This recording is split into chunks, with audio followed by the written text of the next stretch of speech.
Hello.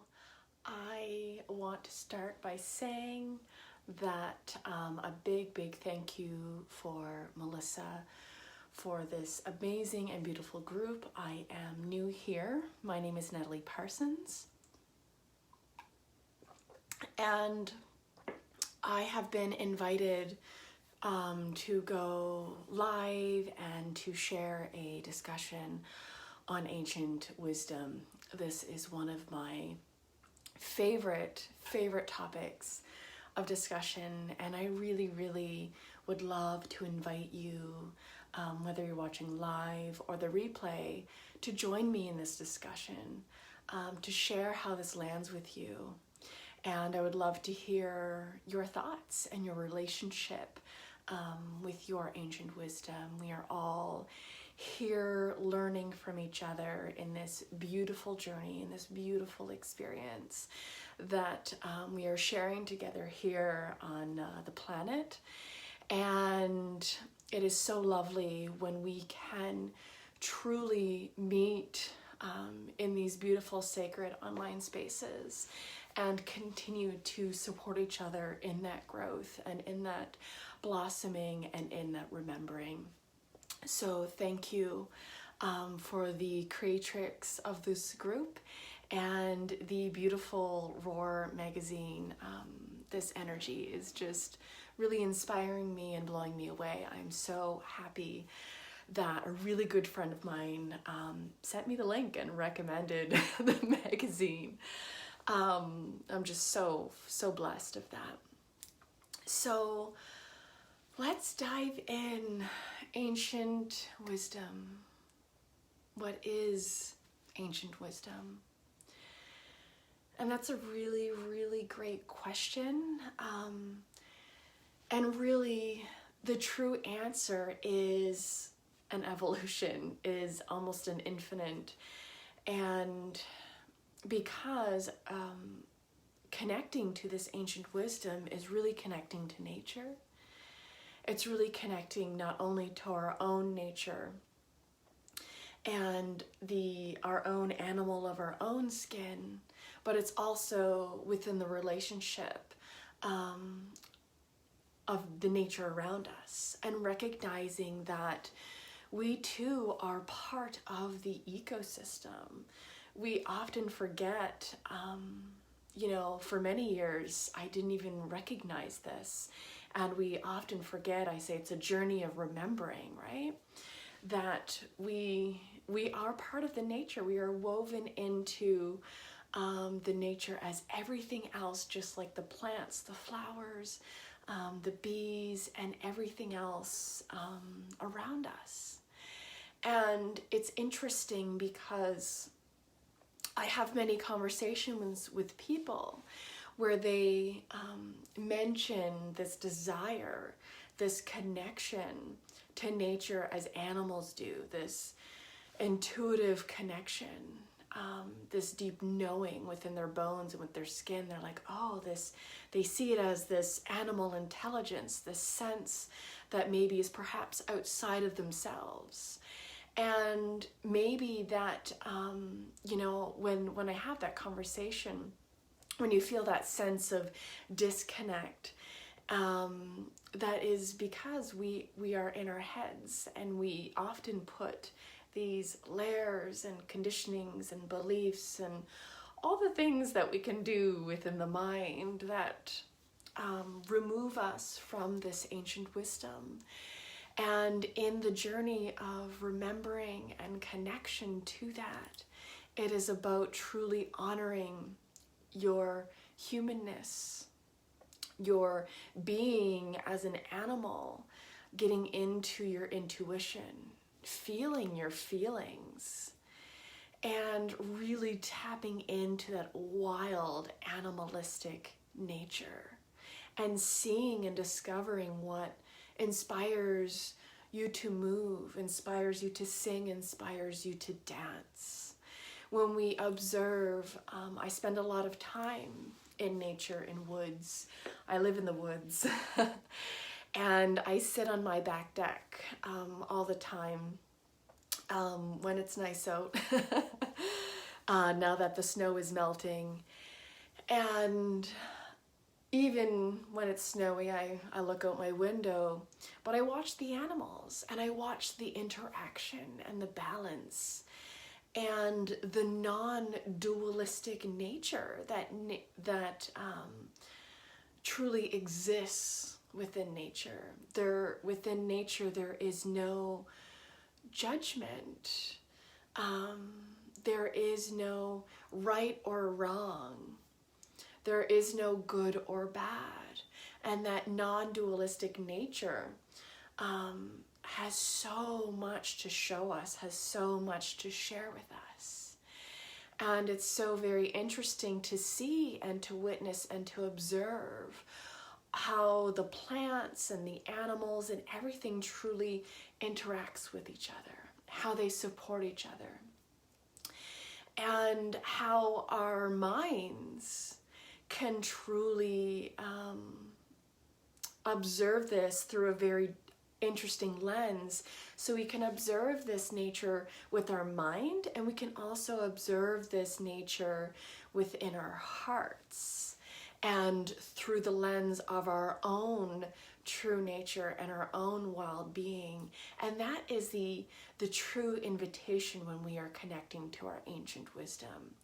And so what I mean by that is the difference of observing with the mind and observing with the heart is a mind observing would be, say for example, this morning I was witnessing the pheasant that eats under my oak tree every day, and the crow that come and eat every day. And they often take turns, and it's kind of funny to see how, they really do take turns and have boundaries. When one bird is there eating, the other birds are waiting. That bird leaves, the other birds come in. And it's truly amazing to just witness that beauty in that dance. But what was interesting this morning is that the crow and the pheasant were eating very closely, and they were kind of challenging each other through their body language, just kind of moving forward, and the other one would back up. And I wasn't sure if there was going to be, a little battle. I wasn't sure what was going to happen there. And so the mind wants to say, oh, okay, why don't you be nice to each other? Or why is that crow being mean to the pheasant? That was kind of my first initial reaction that the mind likes to do. That's the first layer, right? That's the initial natural response. And that's okay. So I simply observed that response that the mind had. But then to tap into my heart and to observe it through my heart, to know that that crow wasn't really being mean to the pheasant. He was simply trying to eat his food, setting his boundaries, doing his thing as the pheasant was doing. And it's so very, very interesting to sit and observe that. And you will notice when you sit with your own inquiry and your own curiosity, that you will be able to observe your own ancient wisdom through your connection to nature. The other way that we can really, really dive deeply into this connection, which I love that Kelly shares so beautifully, is through our practices like meditation. I love the little meditations that are offered, and yoga and ritual and practice. There is something very ancient in that. And it is about being in our own energy and in our own essence.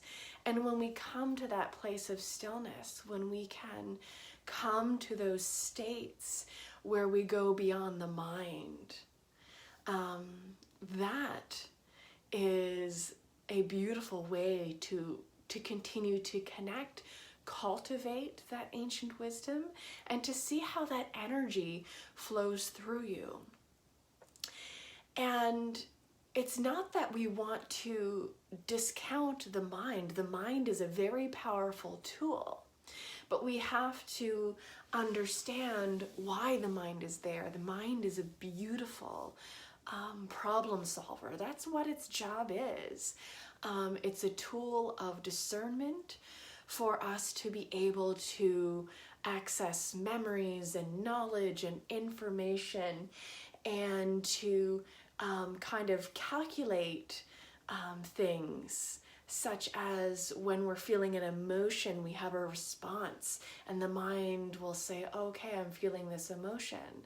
So if you're feeling, for example, an emotion of fear, which is a beautiful tool for us that keeps us safe.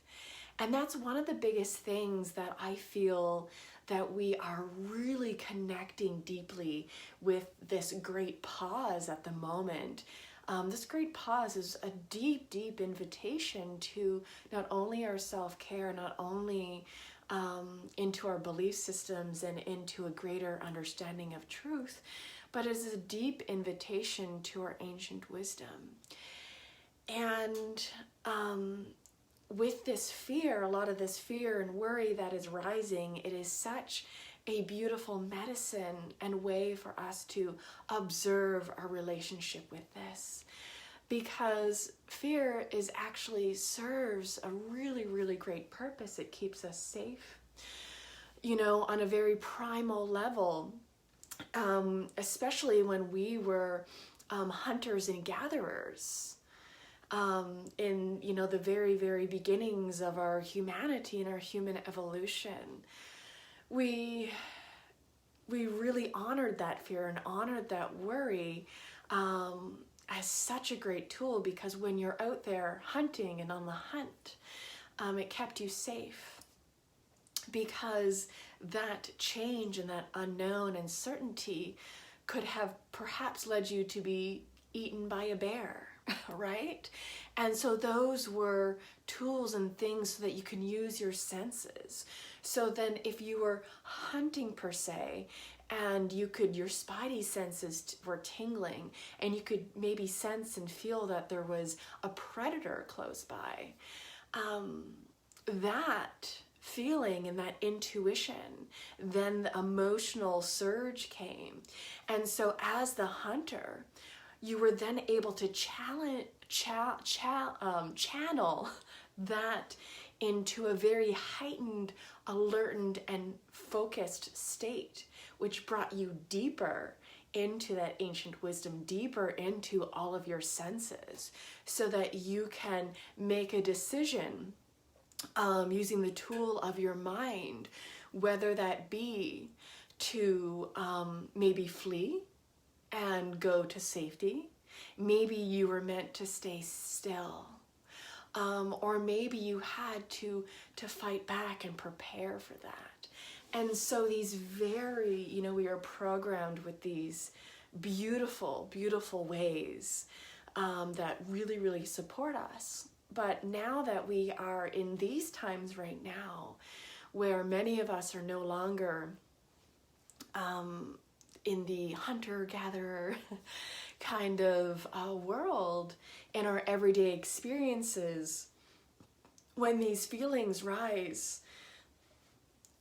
within our, cultural beliefs, our societies, we often have been conditioned or led to believe that when we feel these states of heightened emotion, whether that be fear or worry or any other emotions that are uncomfortable for us and that we label as a negative emotion, we often see it as a problem and that there is something wrong.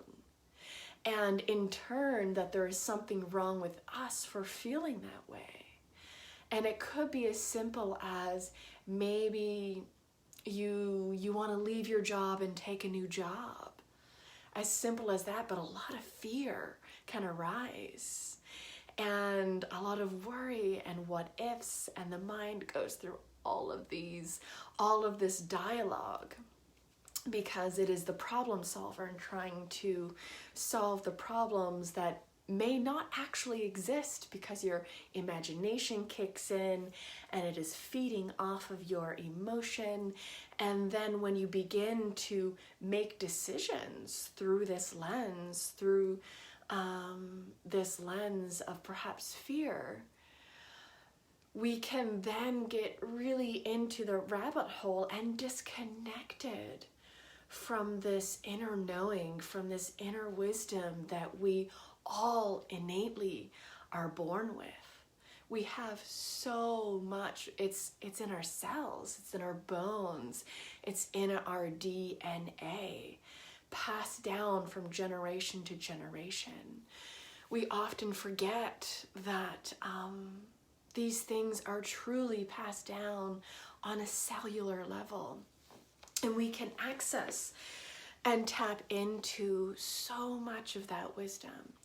And so when we find ourselves in these states and in that rabbit hole of fear, when you're making that moment of change, one thing that I always do to come back into my heart and come back into my inner wisdom so that I can flow through that state and I can continue to walk in that state of being connected to that channel of my wisdom, is I take time in stillness and I take time to go within my heart and to see the one thing I ask myself is it true?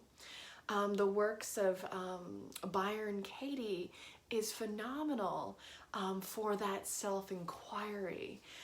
If you're not familiar with her, give her a Google and have a look at some of the self-inquiries she provides, because it is a huge support to connecting to this energy. So I close my eyes and I feel it within the body.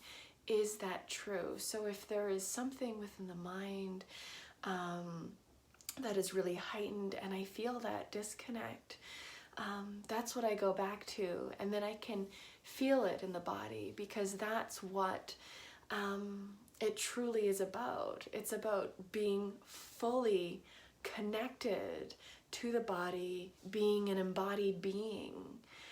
And what does that mean, to be an embodied being? That's a really good question. It is many things to many people. And within that conversation, as you can see, the layers starting to unfold within our ancient wisdom conversation. And to really connect to your humanity, your humanness, and your embodiment is to be very present within the body, to honor and take care of your temple, to feel what it is that you're feeling and honoring the body's natural way of processing, whether that be processing joy, processing trauma, expressing what it needs to express. I find, I know a lot of you may connect to this experience of maybe experiencing some conditioning or some cultural conditioning or parental conditioning of not being able to fully express how you feel. And that as well takes us out of that connection to our ancient wisdom.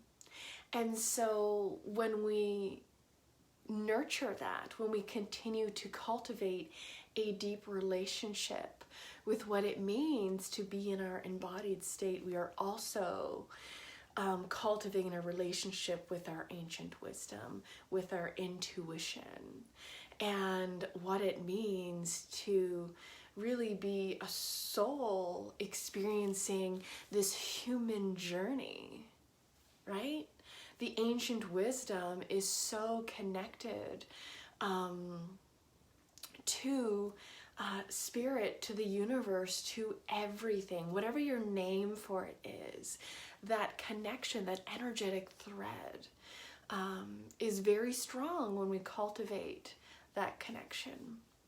So I know for a lot of people, when we hear the words ancient wisdom, we often automatically, because I've asked this question in conversations, in groups, in person and online, and a lot of people go straight for the intuition, straight for the psychic abilities and healing abilities and our other senses and the clairs, which is a piece of it. That is more of a side effect of connecting to that ancient wisdom. It is part of it, but not the entirety of the picture. And so I hope that through this conversation, I know it can be very complex, that you can begin to see how all the layers flow and everything has quite a woven relationship into each other, and how we are all woven into each other, and how we are very, very connected to the earth's natural cycles and rhythms and our own. And I know, especially being a group of women, we have our own cycle. It's so exciting to be able to connect to our body's natural cycles and rhythms. And to really honor and pay attention to that is a beautiful practice. I began connecting to this wisdom for many years now, and it actually started with my curiosity and relationship with the lunar cycles. And that was kind of my doorway, and I had that aha moment in doing the depths of the work with the lunar cycles. I was like, wait a minute. We are so very, very connected to the Earth's rhythms, because we are the Earth's rhythms. What the Earth's rhythms are is everything within the ecosystem. That is the Earth's rhythms and cycles, is everything it encompasses, which includes us. And we have a very deep connection to that, and we can build our understanding to that through going within. And so when we can extend that even further into the universe, you can look at the modalities such as astrology, and have a look at how the planets interact. And that's a really, really fun way to see that connection as well. And it is so much fun to really explore all of those things that encompass our connection, that allow us to dive into some pretty incredible, deep conversations with our own ancient wisdom. But the other thing I'd like to share, when we connect to this space and we continue to go and cultivate this connection, is that we can experience some extremely powerful healing, mind, body, and soul. I will speak from my own experience, and the experience that from working with others as well, is that when you are continuously connecting to this space and to that stillness and going within, the impact that it has on your belief systems, on healing various wounds within you, of a deeper understanding of your relationship with yourself, your capacity to just simply see yourself as you are, and to continue to really explore that compassion and your wild nature, can lend and offer a big gift of self-healing in very, very, very powerful ways. Connecting to this ancient wisdom continuously on a deep level has a very big effect on your mind, our belief systems, and how we view ourselves and how we view the world around us as well. I know I've done a lot of healing with trauma through the connecting to the ancient wisdom as well, which was so powerful. It almost happened naturally. That was the beautiful part, is that the more I observed that within, I naturally, very naturally started to unfold this deep understanding to our body's natural ability to heal, because within nature, what we can see, it's very evident, especially right now.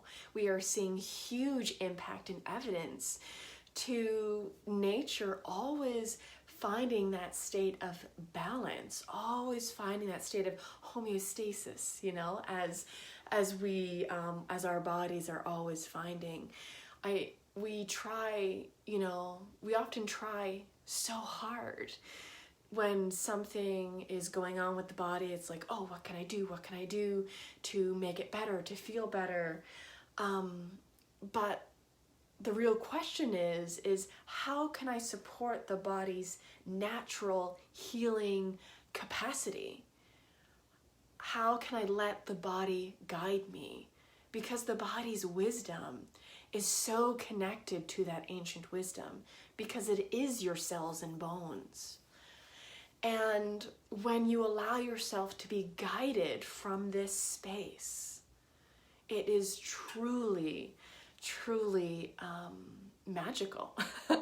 I don't know if there's any other word that can fully express that journey. And when we can simply get out of the way, I was in the way of this connection for so many years, and we can get in the way so easily. And to notice that, if we're in the way, not out of judgment, but to simply notice and say, okay, yeah, Natalie, I'm kind of in the way right there. How can I step out of the way and allow this ancient wisdom to guide me, allow my body's intelligence to guide me, and allow this natural state and energy, this invisible law of continuous balancing that nature naturally has, to flow through me so I can walk alongside of that. And we're seeing the evidence of that. I'm so excited how scientists of all sorts are jumping out and doing all their experiences, because we're seeing that on a global level with Mother Earth right now. She knows that she needed this rest. And what we're witnessing is a beautiful healing of Mother Earth, with the blue skies in very polluted areas, the oceans, and there's studies now on the whales that I just read the other day. They're interacting differently without as many boats in the water, creating noise pollution. There are so many side effects, and we are truly witnessing some powerful, powerful impact, and quickly, very quickly. It actually took me by surprise. I always knew the power of healing that Mama Earth has, but I am in complete awe and amazement to see it at this level. And what I am learning from that and observing from that is that we too have this capacity, because we too are part of that nature. And so what we can learn from that is when we go into rest, right? Because we are in this pause, in this opportunity of deep, deep rest. When we can go and nurture that space, whatever it looks like for you. And that's what it's all about, is finding your way, your connection, your way of resting, your way of finding that stillness, your way of connecting to the body. It looks different for each and every person. So I encourage you to ask yourself the questions, how do I like to connect with this space? And continue to ask that question, even when you think you've discovered it, because you're always changing, you're always evolving. So the beautiful thing is that you're always rediscovering more ways for you to connect to that space. So I invite you to become very curious and to rest and to cultivate that space of stillness, and to continue to, as you continue to nurture and cultivate your relationship with your ancient wisdom. And the other side effect that I would like to speak to, that I touched on just a few moments ago, was that connection to your intuition. I mentioned it a few times. And our connection to our intuition is so very powerful, and is enhanced and becomes deeper through connecting to your ancient wisdom.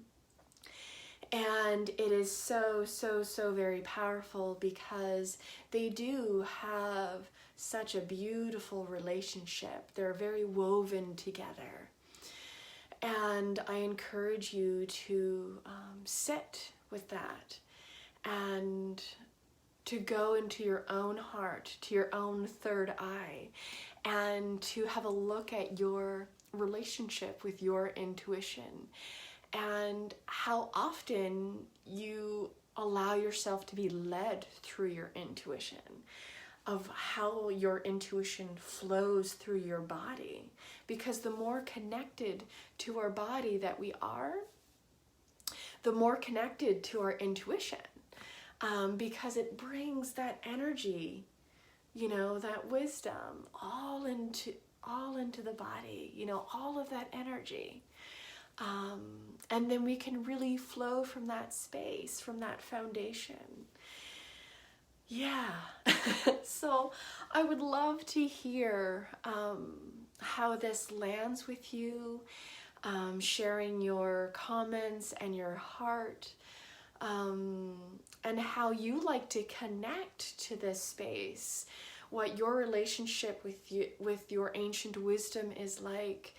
And if you have any questions around this, I'm really open to supporting you with any questions, and I would love to hear about your wisdom from your understanding with your ancient wisdom, right? We all have this deep connection, and we all have this knowing. So I would love to hear from your ancient wisdom keeper as well, and to continue to nurture this sacred conversation. So let me know how this lands with you. Thank you so much for inviting me into this space. As I said, I'm new here, so I'm excited to continue to get to know each and every one of you through this beautiful collective, through the beautiful, amazing magazine that Melissa has created. I'm so inspired by it. I'm inspired by this community. So thank you for this opportunity. I look forward to the other guests who share their knowledge and wisdom with the group. I am so very excited and so honored to be in this space and to be having these sacred conversations with all of you. It just truly warms my heart. And I hope you have a beautiful day. I encourage you to take these words into your heart and feel into your own inner filter, your own truth, and to find your relationship and connection to your inner wisdom, and to feel it through your cells and bones, and to walk it every step of your journey, and to see what that journey looks like for you. Thank you so much. Namaste.